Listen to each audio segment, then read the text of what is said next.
Alright, this is a book review of Stephen Dillon's Polytheism, A Platonic Approach. I read this book perhaps a fortnight ago, and in between meetings today I reviewed it again, because I've been meaning to make a book review or an introduction to it, and I just never got around to it, but I don't want to forget. Stephen Dillon, if you are interested in contacting him or learning more about him, he's on Twitter. His Twitter account is true_consinity. I'll post it in the or I'll write it in the description for this video. He's actually a mutual of mine. I don't know him, but and maybe he won't be a mutual after he sees this. But he seems nice enough. The book is available online. You can get it on Amazon or wherever. There may be an electronic version. If there isn't, go bother him on Twitter and maybe he'll make one for you. But what I want to do in this book review is really three things. One, tell you the purpose of the book or what the author's trying to do with it, at least as far as I can tell. Two, what sort of background knowledge it would be good to have coming into it. And three, I'll try to give an account of the argument presented by the author. You know, what position is the author actually putting forward in regards to the subject matter. I'll do my best to give an account of it. Again, I read it once and I reviewed it a bit today again. And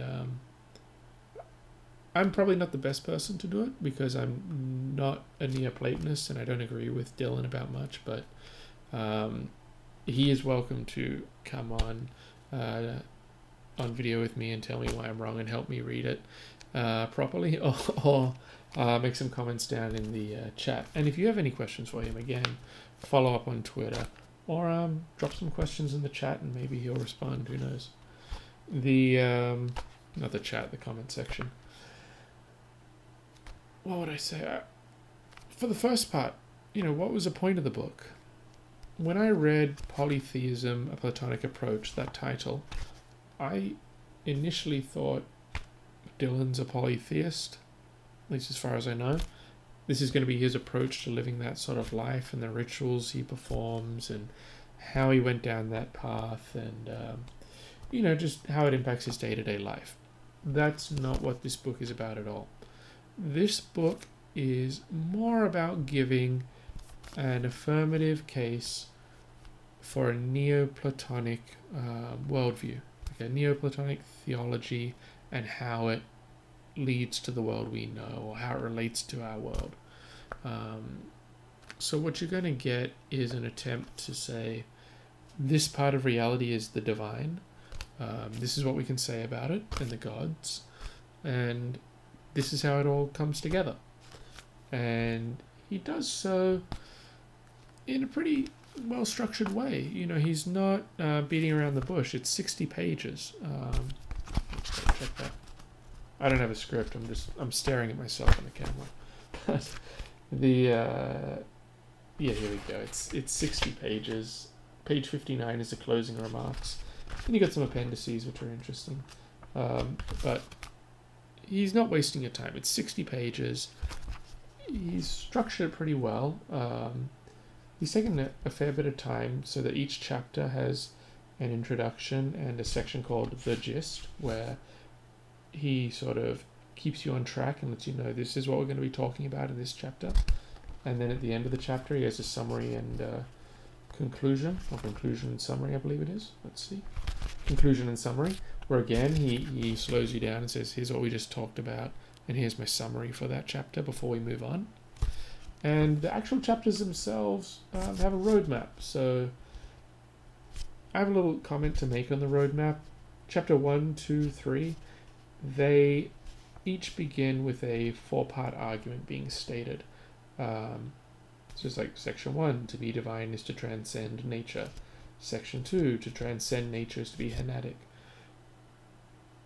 I'm not going to talk about the content right now, but what's unusual is chapter 1 has the first part bolded. Chapter 2 has the third part bolded. Chapter 3 has the fourth part bolded. And chapter 4 doesn't begin with an argument at all. It's kind of drifting out on its own. But content-wise, it still fits into the book.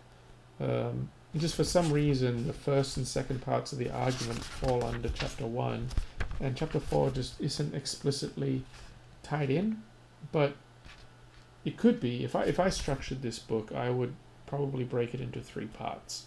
And so when I put the author's position forward, I'll do it in 3 parts, but it is worth noting the author does his best to really lead you through his position in a clear way, using plain language and giving you frequent updates so that you're following.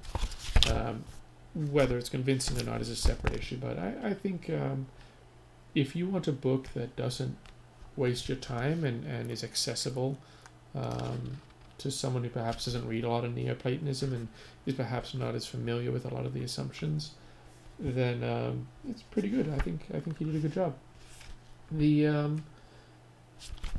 It's not so bad in this book. Again, it's 60 pages, so you can't cry about it, but every so often he does slip into what I really hate about modern academic books. That is, well, it's 2-part. The author has taken the time to structure the book a certain way, and they're very proud of that, rightfully so, but they allow a discussion of the structure to seep into the text itself. Whereas I don't actually care to examine the structure while reading the text. The structure should be the background or the shape of the text, and it should just flow naturally. You don't need to discuss why you structured it a certain way or something. It doesn't interest me. You can put it in an introduction or something separate. So the text kind of gets interrupted every so often with a discussion of the structure or where we are in the structure. And I think ideally the shape or flow of a text should be natural, and you wouldn't need to comment on it. And also, I find this a lot in, I don't read many academic books, thank God, but I do find some parts in here, like I'm looking at chapter 3 right now, where there's some spinning of the wheels for no purpose. It's like, this is what we're going to be doing, and we're going to be doing it this way, and we won't be doing this other thing because we're doing this thing, and at the end of doing this thing, you'll understand the thing, and I don't need any of that. Just get to the point. For example, in section 3 or chapter 3, we see a part that says, we have yet to say much about what the gods are like. Good. So we're going to learn about what the gods are like. Then it goes, while there is indeed much to be said about the matter, we shall try to stay in keeping with the general project of this work by avoiding verbose and dense expositions, especially if they veer from our simple intent of looking at things in the big picture from the theist perspective. With this intent in mind, we shall enrich our understanding of the gods by investigating how all things relate to them. Our method will remain that of allowing the for fuck's sake. It's fine, I suppose, to describe what you will do or to say, hey, we're still keeping on track, but maybe just don't put it in the body of the text, because it's not so bad in this book. Again, he's probably just doing it because he's proud of the work he put into structuring it, which is good. But just be aware, you sometimes wind up with these paragraphs that are just like spinning their wheels for no purpose in my mind. I don't mind that we're keeping to a structure, but I don't need to read long paragraphs about how we're still going to keep to the structure in this new chapter. It's like, of course we are.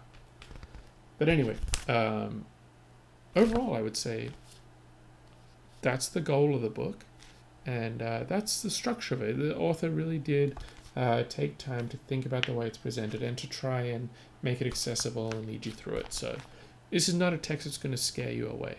Some of the terminology might, some of the ideas you might disagree with if you're not a Neoplatonist, but generally speaking, friendly text, well structured, and the author cares about having you understand. So to the next point, what should you know going in? It's called a Platonic approach, a Neoplatonic approach. This is a Neoplatonic text. don't want to speak for Dylan, but he's a Neoplatonist.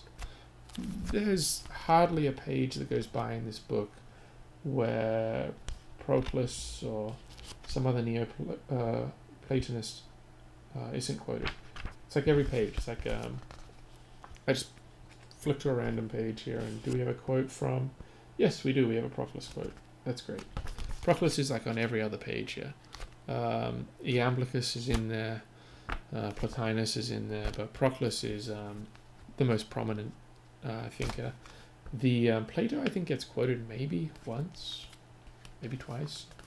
Aristotle's probably in there more. Probably Aquinas is in there more. But mostly because, to the other part, be familiar with the Neoplatonists, or at least, if you haven't read them, maybe just read a brief essay or summary of what they think about the gods and the structure of the world or reality. But also, if you can, be a little familiar with the Thomists, with classical theism, because it's clear that Dylan has interacted a lot online and elsewhere with Thomists and classical theists. And part of the book, he's sort of responding to some things they say. There's actually one of the essays in the appendix is specifically directed at Thomists, I believe. I believe it's Appendix A. No, it's not. Well, it looks like Appendix B has a lot about them. Yeah. Yeah. So if you can be familiar with them as well, it would be helpful. And I will also mention, he says he's very influenced by a fellow called Edward Butler. I don't know anything about Edward Butler. I don't think there are any quotes from him in here, or maybe there's a few, but if you're familiar with Edward Butler, maybe that's another reason to read this book, because Dylan seems to speak highly of him and says that that man really influenced the way he thinks about the gods. So you're looking at your Neoplatonism. If you know Edward Butler, even better. And if you have some familiarity with Thomism, great. So if the subject matter interests you, it's a very accessible text. And if you have a background with those thinkers, or you're willing to do a little bit of research, or you want to encounter a position that's Neoplatonist, again, great text. The argument itself, I'm not a Neoplatonist, so I'm not the one that would defend such an account. But I'll give you, I can give a rundown of it. Like I said, I haven't written out a script. I'm just looking at myself on the screen. I'm recording this in Microsoft Camera. I should probably have some real software, but whatever. The let's describe it this way, because essentially, at the beginning of the first 3 chapters, he has this argument. Point 1, to be divine is to transcend nature. Point 2, to transcend nature is to be Eleatic.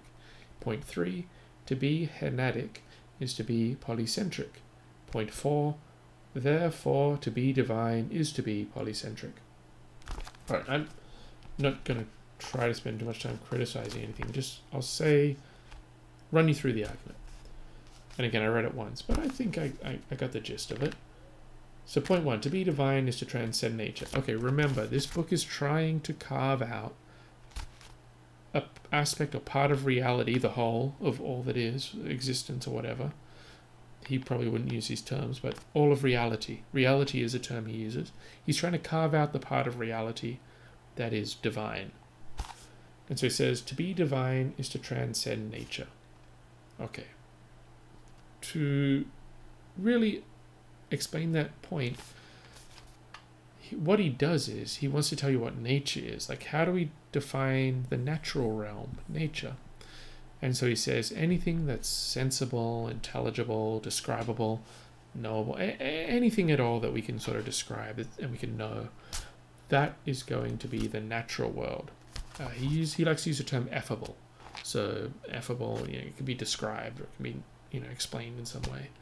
So your thoughts, this microphone in front of me, the laptop, it's all the natural world. It's all effable. I can describe it. I can sense it. It's intelligible. you know, if you have a moral system, he says morality is natural as well. You know, you can drop these moral principles and then have your ethical judgments and stuff. It's all affable, understandable, intelligible. So you can sense what's right and wrong. So that's the natural world. He wants to transcend or go beyond that, or make something distinct from that.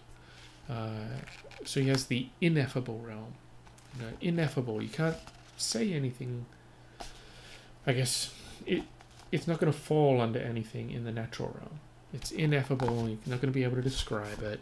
You're not sensing it or anything. And ultimately, it's this thing separate from the sensible, intelligible, effable realm. Okay? So that's point one. To be divine is to transcend nature.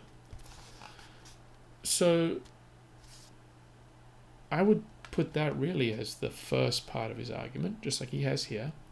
And then I would move on and I would say the second part of the book is saying, what can we say about this ineffable realm, or the things in it, or what can we say at all about it?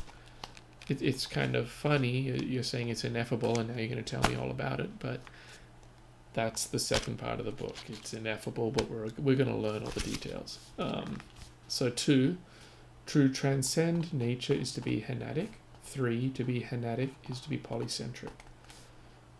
I would say that those points, and 4 is therefore to be divine is to be polycentric. Those are the next point of the argument. So we've argued that there's the effable realm, and then there's the ineffable realm. That's point 1. So we've carved away the divine as what is ineffable. Now 2, we're going to say, you know, what can we say about it? What can we describe there? What's there? Well, that's where he's going to place the gods, of course, right? And so it seems that his challenge here is, when he says ineffable, what he really means, or what I think he kind of has to back down from that to some extent, obviously, because we're going to be discussing them. And so to be ineffable here, as opposed to the effable realm, is, let's look back at the effable realm. He's going to say that there are things that, what they are, and for everything in the effable realm, like this cup of tea here, right? You have the thing itself, like it is this thing, and then what it is, you know, it consists of glass and water and leaves and things, and the you know, there's all these what's to it, like what it is, and then the who, that it is this glass of tea as opposed to some other cup or glass. And I think the concern here is that if I am saying that everything is a who and a what, you wind up having these what's that are like universal categories, right? So you'll have glasses. Let's not say a cup of tea. Let's just say a glass. You will have the category of glass, and everything that is a glass or is made of glass, they have something in common. I guess glassness. Probably not the best category to pick here, but let's just pretend that they all have glass in common. They in some way are constituted by or referencing glass. In Platonic language, it's going to be there participating, right? And so you have the glass over the many glasses. And so these glasses are linked by this greater principle of glass. And he doesn't want to have this model for the ineffable realm, you know, because you're not supposed to be able to describe anything there. So I can describe all these glasses by this common glassness. I can also say they're spatial, they're solid, whatever. I can say all these attributes of them. They fit into all these categories like solid objects, glass, and spatial objects and things. And there's so many things I can describe. And he doesn't want to, in making his ineffable realm, he wants to escape that. So he's going to say that instead of a who or an identity of a particular, and always having the what those particulars are, their attributes or qualities that we can describe, like glass or hot or solid or spatial or whatever, he wants to just have who. So there's no, like, again, this is a point where I don't really follow him, but he's saying that these individual gods, they're not even individual gods, because then you would say, look, there's this category of God and things in it. He's saying that there's no category of gods. There are things, this ineffable realm has these truly unique, I'm going to call them things, these truly unique things, or henads, and you can't describe them as anything other than themselves. They're just their identity. They don't have attributes like being circular or scary or whatever. They're just, Zeus is Zeus, and and Zeus isn't an attribute or anything. It's just it is its selfness, right? And Apollo is Apollo. It's just the identity of Apollo. It's just an identity. It doesn't have any shared attributes. Zeus and Apollo don't have shared attributes. They're truly unique in their own right. And then, again, not my position, and maybe I'm not doing him justice, but you see there these are ineffable because you can't describe them by any shared attributes or any attributes outside themselves. They are strictly themselves. You might ask, if they have no describable or shared attributes, how do you distinguish Zeus from Apollo? You can't say Zeus is, fearsome and Apollo is, beautiful or something. You can't, because you can't use these attributes to describe them. But whatever. Let's just pretend you can distinguish them. Then he says, well, how are they all gods? How do they relate to each other, right? And so, remember, in the natural realm, we said you have glass as a category, and you say, here are all these glasses. They're all individual instances of the category glass. Again, not really my model, but that's his model, it seems to be. You got this universal, and you have all the particular instances of it. Well, the Zeus and Apollo and all that are not individual instances of God, or gods or divine. They are just themselves. And I don't even want to say they're in this realm together, because then, they're the ineffables and they are instances, but whatever. They're these individuals, right? And then he'll say they do have relationships with each other. So, ultimately we have to admit that, I think the logic of what he's doing here is ultimately we have to admit that they are in the ineffable realm together. They are all gods, so in a sense we are kind of categorizing them. But his way of getting around it is, when we had the category of glass and all the individual glasses, we had this thing above them that was common between them all. Dylan, his position, I think, is to put forward a claim that if this is Zeus, right, and this is Apollo, and over there is Poseidon or some other polytheistic god, there's no divine above them that they all are particular instances of. Instead, all the gods are each other and become that divine. So Zeus and Poseidon and Apollo and Hera and all the other, all of his best friends, all up on Olympus, he can be the center, and he has his relationship to all of them. So you'll have Poseidon from, Zeus perceiving Poseidon, Zeus perceiving Athena, Zeus perceiving Apollo, Zeus perceiving whoever he wants to perceive, all the other gods.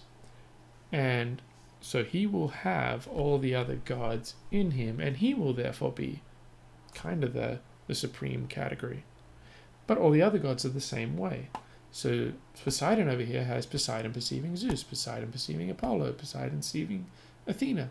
And Athena's over here, Athena perceiving Zeus, Athena perceiving Poseidon. And so they are all their own, there's nothing, they're not, I don't think this works, but to some extent, each god winds up being supreme, and they're all interconnected, and they have those relationships. So, now, what's the difference between Zeus Athena and Athena Zeus? given that we can't say anything about Zeus or Athena, we can't describe them, they're ineffable. I mean, why are we even saying this too? It doesn't matter. The point is, that's the account where it's at so far. So we have the ineffable realm separated from the effable realm. The effable realm allegedly consists of individuals, these identifiable particulars, that are instances of these broader categories that can be used to describe them, like hard and glass and red or whatever, green. And the ineffable realm has a different structure. You can't use attributes like red and hard and glass and all that to describe them. They are just what they are. And there's no like broader category holding them in common with various other things and causing them to be an instance of something. And in theory, we don't have this problem because they're in this special relationship where each one is a center and all the other gods are in them, with them as the perspective point. So you would have like a Zeus and Hera and Apollo, and each of them perceive each other and have each other in each other. Dylan is very welcome to say that I've misinterpreted him, but I'm not the one to say it makes sense. So that's where you get that. So that's how the gods are, and that's how they exist in their ineffable realm. All the gods are in each other. They're all supreme because each one is a center with all the other gods being perceived by them or inside them. And so Zeus has all the other gods, and all the other gods have Zeus.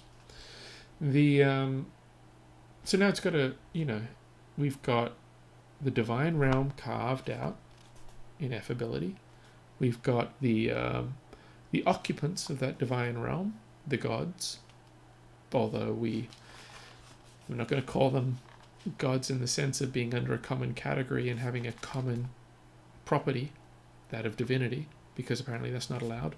And it's not allowed because it's supposed to be ineffable and you can't describe any of these things. So the last stage of the book really, of the argument really, is in how does that relate to the natural world, or how are we weaving this all together into that worldview?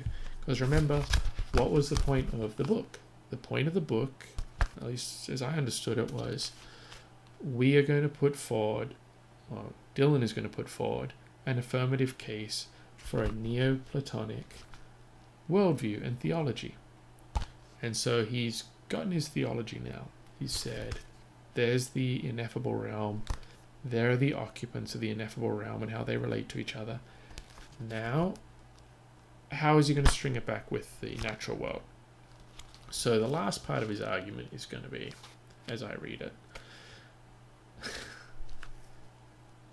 when Zeus perceives Poseidon, it's kind of like the who's and what's, right?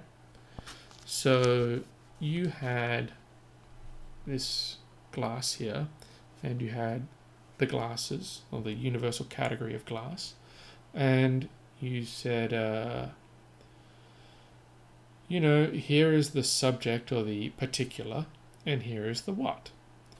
Now with the god, you can have Zeus perceiving Poseidon. So Zeus is in the center, perceiving or being the paramount thing in this structure, and Poseidon and all the other gods are in him, just like he is in everyone else.